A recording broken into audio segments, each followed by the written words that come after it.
Здравствуйте, в эфире информационный выпуск Амшек Шара. Сегодня в программе. 12 избранных депутатов зарегистрированы и назначена дата повторных выборов в рабочее заседание в ЦИК. Во благо науки Академия наук Абхазии объединяет Институт экологии и гидрофизики. Привести помощь. У благотворительной организации «Киарас» появился собственный транспорт. Центральная избирательная комиссия Абхазии зарегистрировала 12 избранных депутатов парламента. На состоявшемся сегодня заседании была также назначена дата проведения повторных выборов в Народное собрание по Гудаутскому 17-му избирательному округу. Это 14 мая. Мы зарегистрировали 12 избранных депутатов. Помимо этого, мы назначили дату повторных выборов в округе номер 17 на 14 мая, воскресенье, и утвердили календарный план по этим повторным выборам в 17 округе. Прошедшие выборы показали, что на некоторых участках число членов участковой комиссии недостаточно, и мы будем рекомендовать этим участковым комиссиям, чтобы добавили еще членов до нужного количества. Второй тур пока мы еще не утвердили, но в законе сказано, не позднее, чем за 2 недели должны пройти выборы. Ну, ориентировочно пока еще мы не принимали, 26 марта этого месяца, через 2 недели. Парламентские выборы, их итоги, прогнозы станут темой актуального интервью с начальником экспертного управления администрации президента Абхазии Асланом Барцыц, которое выйдет в эфир сразу после выпуска новостей. В ходе парламентских выборов, прошедших в Абхазии, депутат Государственной Думы Константин Затулин, который прибыл в республику в составе делегации международных наблюдателей, высказал ряд замечаний, касающихся различных аспектов действующего законодательства Абхазии и вопросов развития договорных отношений между Республикой Абхазия и Российской Федерацией. В связи с этим сегодня пресс-служба парламента Абхазии распространила заявление, в котором отмечается, что со стороны международного наблюдателя, призванного оценивать ход электорального процесса, было некорректно говорить о вопросах внутренней и внешней политики Республики Абхазия, компетенция которых относится к суверенитету республики. Как отмечается в сообщении пресс-службы, депутаты Народного собрания строили свою законотворческую работу, исходя из интересов народа Абхазии, строительства независимого абхазского государства, и никогда не принимали законов, продиктованных кем-то извне. При этом, как подчеркивается в сообщении, Республика Абхазия неукоснительно выполняет договор между Россией и Абхазией о союзничестве и стратегическом партнерстве. Депутаты Народного собрания выражают готовность обсуждать дальнейшее углубление взаимоотношений с Российской Федерацией, в том числе и в законотворческой деятельности. Стенд Абхазии начал работу на МИД-2017 «Путешествия и туризм». Министерство по курортам и туризму республики принимает участие в работе 24-й международной выставки в Москве. Международная выставка «Путешествия и туризм» МИД – самая крупная туристическая выставка в России и СНГ. Ежегодно на выставке собираются лучшие представители туристического бизнеса России и всего мира. Именно здесь, в канун туристического сезона, ведущие игроки рынка демонстрируют свои новые программы и ключевые направления. Это единственная выставка туристическая, в которой мы принимаем участие от лица государства. Во всех остальных туристических выставках Абхазия принимает участие в лице абхазских туроператоров.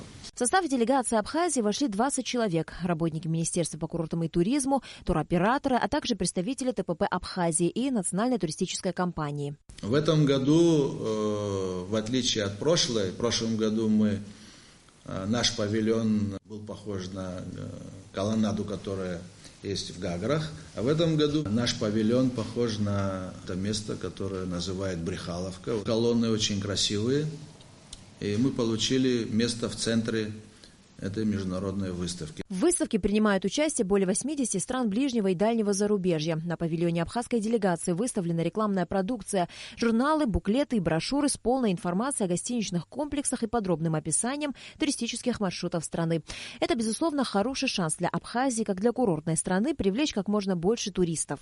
После того, как там состоятся встречи в нашем павильоне, мы будем ждать представителей этих фирм туристических, то есть это будут туроператоры, а скорее всего это будут турагенты, которые потом захотят своими глазами увидеть нашу страну, своими глазами увидеть наши туристические объекты, то есть дома отдыха, пансионаты, гостиницы и, естественно, наши экскурсионные объекты. По словам Автандила Гарцке, подготовка к предстоящему курортному сезону идет полным ходом. В этом году впервые будет запущен пилотный проект по так называемому сельскому туризму. А это значит, что у отдыхающих в Абхазии появится прекрасная возможность провести незабываемый отдых в абхазском селе на лоне природы.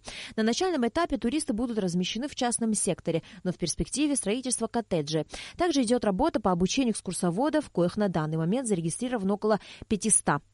Всем, у кого стаж работы не менее 5 лет после окончания курсов и сдачи аттестации, будут присвоены категории. По прогнозам туроператоров, летний сезон 2017 в Абхазии будет таким же успешным, как и 2 предыдущих.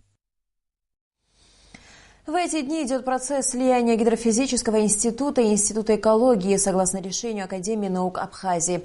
Это решение было принято в целях оптимизации научно-исследовательской деятельности обоих институтов. Наши корреспонденты решили узнать, как протекает процесс и как данное решение было воспринято сотрудниками исследовательских центров. Смотрите специальный репортаж Ренаты Шакая.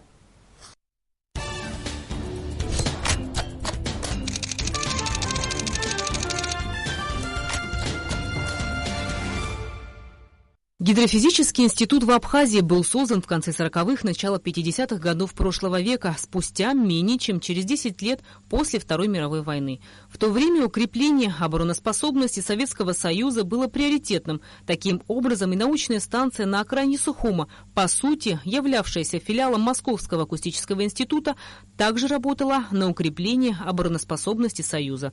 Специалисты станции, вследствие получившей статус института, выполняли серьезные народохозяйственные задачи. В частности, проводили исследования рыбных ресурсов и их миграции. Но часть отделов и лабораторий института была засекречена. С годами все изменилось. Многие секретные разработки перестали быть тайной. А в период перестройки и особенно после развала Советского Союза многие ученые, не нашедшие применения на территории постсоветского пространства, уехали в страны Европы и в США. Поэтапно он строился, создавались корпуса, и к началу 80-х это был очень мощный, ведущий акустический, институт в бывшем Советском Союзе. У него были несколько судов, которые ходили по всем морям и океанам.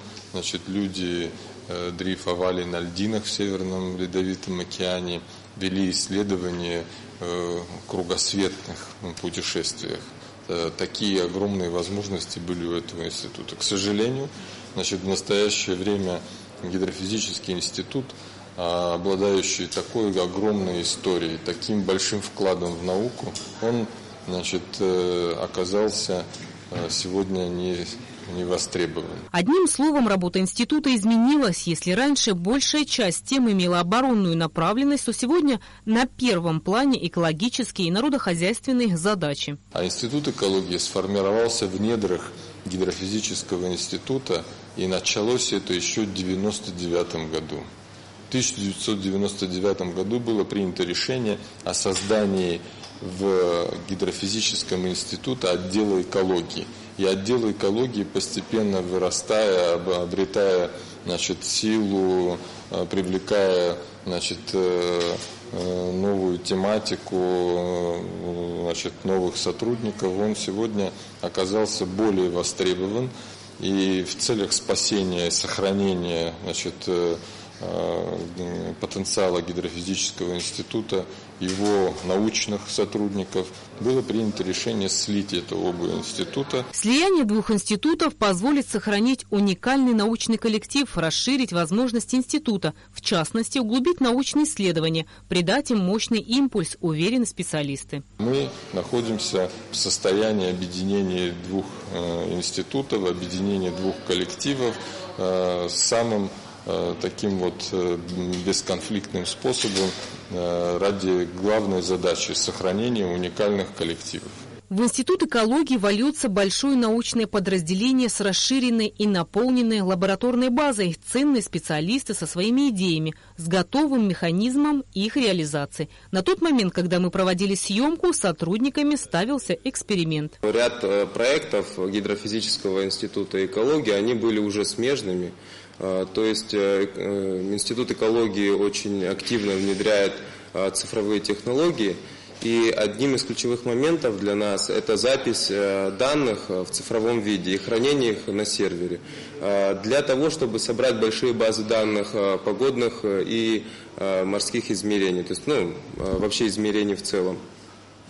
Перед вами макет цепочки измерения температур моря, причем температура моря будет мериться на разных глубинах. Это один из проектов, который сейчас продолжается в этом году. Перед вами загерметизированный датчик, который сейчас в режиме реального времени записывает температуру в двух различных стаканчиках. Пока это здесь, но это в дальнейшем перенесется все на море. И плюс мы ставим сервер и делаем обширную станцию для записи всех параметров, связанных с морем. Так как от моря зависит очень большое количество факторов погодных и сельскохозяйственных, то есть это информация, которой многие заинтересованы. История Института экологии Академии наук Абхазии начинается с 2012 года. Институт приступил к выполнению фундаментальных и прикладных исследований в области экологии, биологии, геофизики, гидрофизики. Сотрудники проводят экологический мониторинг Черного моря, гидрологические исследования. Сейчас у меня в руках самшитовая огневка. Это бабочка, которая за последние 3 года нанесла один из самых существеннейших и серьезнейших уронов для нашей природы. Под ее воздействием мы потеряли самшитовые леса Абхазии. И оказавшись новым вредителем для нашей страны, у меня в руках сейчас пальмовый красный долгоносик, являющийся также инвазивным видом, пришедшим к нам из Юго-Восточной Азии, и является одним из опаснейших, вредителей пальм. Он прогрызает ходы внутри пальмы и выедает точку роста, после чего пальма погибает. На территории бывшего атолла расположена единственная на всем Черноморском побережье многофункциональная лаборатория, основная задача которой заключается в создании системы мониторинга береговых процессов, дистанционного и наземного. Как рассказал директор Института экологии Роман Бар, в лаборатории сейчас идет капитальный ремонт. В 60-е годы на территории бывшего атолла проводили необычные эксперименты. Один из них – дом под водой. По словам Романа Бар, на глубине 30 метров была собрана конструкция. В то время сам Жак-Ив Кусто, французский исследователь Мирового океана, хотел попасть в этот дом под водой. Однако закрытая территория, повышенная засекреченность не позволяли ему наблюдать за экспериментом. Сегодня от дома под водой осталась только огромная железная капсула, которая должна была, проще говоря, адаптировать организм человека, побывавшего в подводном доме несколько дней. Этот инструмент, он предназначен для того, чтобы снимать параметры морской среды для целей экологического мониторинга. А сам бассейн уникальный. Таких бассейнов на территории бывшего Советского Союза считанные. Важно учесть, что все послевоенные годы условия для развития науки в Абхазии остаются крайне сложными. Помимо того, что институт нуждается в государственной поддержке, так еще и разрушается знаменитый Сухумский маяк, расположенный на территории института. Это уникальное творение инженерных технологий было привезено из Франции и установлено в Сухуме в 1864 году. О том, что маяк изготовлен во Франции, также свидетельствует надпись над входной дверью «Эрнест Койнт». Кстати, такая же надпись выгравирована на знаменитой Эйфелевой башне в Париже. Рената Шакай, Беслан Джинджоли, Абхазское телевидение.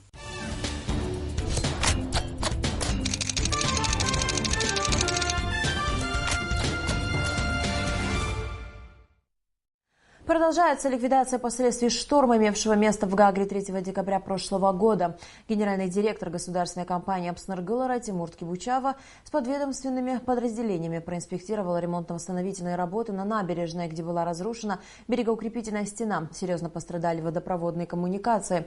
Кроме того, морская вода вплотную подобралась к железной дороге, в результате чего движение по путям было небезопасным.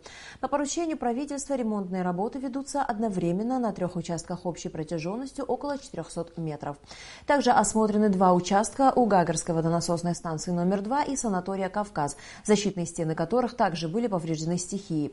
Сегодня в результате принятых мер станциям уже ничего не угрожает. Участки будут временно укреплены железобетонными тетраподами. Как отмечают специалисты, на данном этапе этих работ достаточно. Основные работы на обозначенных объектах будут осуществлены в рамках инвестиционной программы помощи в текущем году. Об этом сообщает пресс-служба госкомпании «Апснергалара». Минэкономики разработала положение о лицензировании отдельных видов деятельности. В министерстве считают, что оно должно минимизировать бюрократические барьеры. Работа системы лицензирования будет по принципу одного окна, что, несомненно, облегчит процедуру выдачи документов. Несмотря на то, что закон о лицензировании отдельных видов деятельности вступил в силу с 1 января 2016 года, он пока еще не работает в полной мере. В данном законе прописано 34 вида деятельности. На Минэкономике, в частности, возложена обязанность выдачи лицензий по 7 видам предпринимательской деятельности. Министерство экономики Абхазии информирует всех предпринимателей о необходимости получения лицензий. Соискателю лицензии необходимо подать только правоустанавливающие документы на объекты лицензирования и правоустанавливающие документы на юридическое лицо, или, если это индивидуальный предприниматель, то свидетельство о индивидуальном предпринимателе. Было проведено совещание в Министерстве экономики с привлечением органов внутренних дел и налоговых служб для целях уведомления, информирования соискателей лицензии, для того, чтобы они получили в рамках этого закона лицензии по видам деятельности, которыми они занимаются. Вся информация эта изложена на сайте Министерства экономики, подробно освещена, и все положения лицензирования также там выложены, и любой соискатель лицензии может с ними ознакомиться для того, чтобы подать документы на получение той или иной лицензии. Лицензии являются бессрочными и действуют, соответственно, бессрочно. Вот. Что касается размеров государственной пошлины, но на выдачу этих лицензий, то они градируются от 10 до 15 тысяч рублей. Пользуясь случаем, хотел бы обратиться ко всем предпринимателям, осуществляющим лицензируемый вид деятельности, с просьбой обратиться за получением лицензии в лицензирующий орган. У благотворительной организации «Киараз» появился собственный транспорт, который позволит ее сотрудникам расширить географию помощи. Новый мини-вэн «Киаразу» подарили представители абхазской диаспоры в Турции. Подробности в материале Сарисмар. У благотворительной организации «Киараз» наконец появился собственный транспорт. Этот новый минивэн им подарили представители абхазской диаспоры в Турции. По словам директора организации Камы Гопи, у «Киараза» более 2 лет не было своего транспорта, что, безусловно, очень сильно усложняло их работу. Часто приходилось просить помощи у правительственных организаций или же подключать волонтеров. Новый автомобиль просторный, есть возможность развозить нуждающимся не только продовольственные продукты, но и различную домашнюю утварь. Зимой этого года мы встречались с представителями абхазской диаспоры из Турции. Мы с ними пообщались, рассказали о том, чем мы занимаемся, и рассказали о том, что нам необходимо для того, чтобы систематизировать нашу работу, упростить нашу работу. И с моей стороны было озвучено то, что нам, конечно же, необходим автомобиль для того, чтобы мы могли выезжать в районы, оказывать продовольственную помощь. Мы рассказали о том, что мы постоянно беспокоим своих друзей, волонтеров. Они нас услышали. И вот буквально через несколько месяцев приехали к нам с хорошей новостью, подарили нам автомобиль, минивэн, как раз то, что нам нужно было. Сегодня на попечении благотворительной организации «Киараз» находится более 300 семей. «Киараз» помогает многодетным и малоимущим семьям по всей республике, привозя им теплые вещи, постельное белье, учебники, домашнюю мебель и многое другое.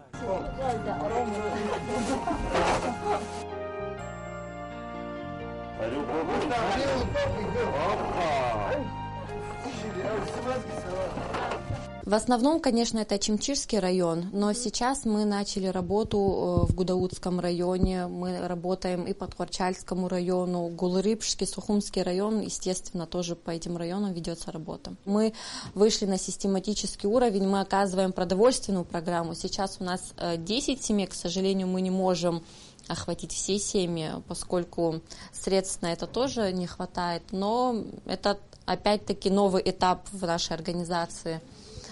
Ну и, соответственно, как обычно, параллельно ведем раздачу одежды, медицинскую программу проводим. На счету благотворительной организации «Кераз» большое количество успешных проектов. Они помогают людям, которые оказались в силу обстоятельств в бедственном положении. Сотрудники организации отдают все свои силы на реализацию проектов, направленных на улучшение социального положения многих семей. Вот и сейчас организация работает над новым проектом «Вода», который нацелен на улучшение жилищных условий малоимущих семей. Совсем скоро в их домах будут обустроены ванные комнаты. Сария Смыр, Алексей Гухава, Абхазское телевидение. И в завершении выпуска о погоде. Завтра в Абхазии ожидается переменная облачность, дождь, температура воздуха ночью 5-6, днем 8-10 градусов, температура морской воды 7 градусов.